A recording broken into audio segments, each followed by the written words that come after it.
hydroponic garden. Yay. And a big giant watermelon. Yes.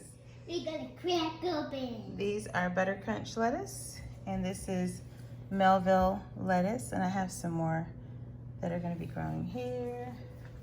And in the back, that's baby bok Choi, or called pak Choi, and these are Rouxai. I'm not sure how do you say it. Rouxai. I don't know. Rouxai. You want to call it Rouxai? I have one Merville in the front. And these other little ones are going to be some more bok choy. Some of the seeds didn't take off, so I'm doing it now, which is cool because they won't all harvest at the same time. This poor little guy is hanging on in there, but it's going to make it. It kind of got sown a little later, and it's trying to grow. Little guy. Awesome. Is that dirt or And this is all hydroponic gardening. dirt? No, there's no dirt in it. These are spongy material, and you sow the seed down in here, and y'all take a look at the roots. They're growing really well. The root system. Yep, because the big ones are in the back. Yeah. So yeah, they have long roots and they grow great. Just started some tomato plants. The reason why you want to block the light is because algae will grow in here with the light. So you want to make sure the light is blocked, which is also why they have this soilless spongy material.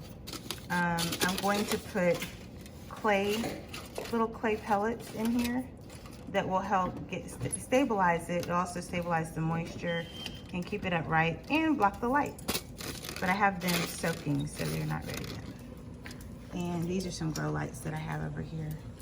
I bought on Amazon very inexpensively. I don't even think this cost me 50 bucks, maybe not.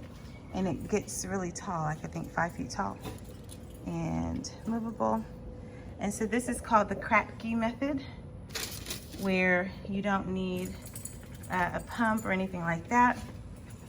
You just let it soak up the nutrients and make sure that there's at least 2 inches of water.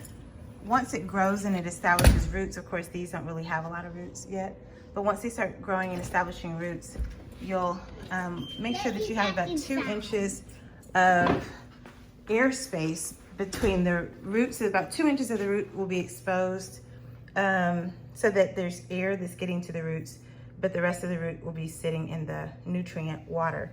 And so there's actual nutrients that we put in it, in the water, but it doesn't need anything to grow. So these will be very nutrient dense vegetables. And I check the pH balance, the pH level. If the pH is off, then the nutrients won't be able to absorb, or the plants won't be able to absorb the nutrients. So I checked them and the nutrient levels are good now. There's something that you can use to make the pH either up or down to help it. And so I fixed very little that you have to do to it. And I fixed that to make sure the pH level was right. And I have something called Master Blend, and it's a combination of these 3. There's Master Blend, Epsom salt, and this is calcium nitrate. And you mix that all together, and together it makes the ultimate Master Blend that you put in water. I think my daughter just locked herself out. Oh no, she didn't. Okay, but anyway, here you go, guys. Awesome.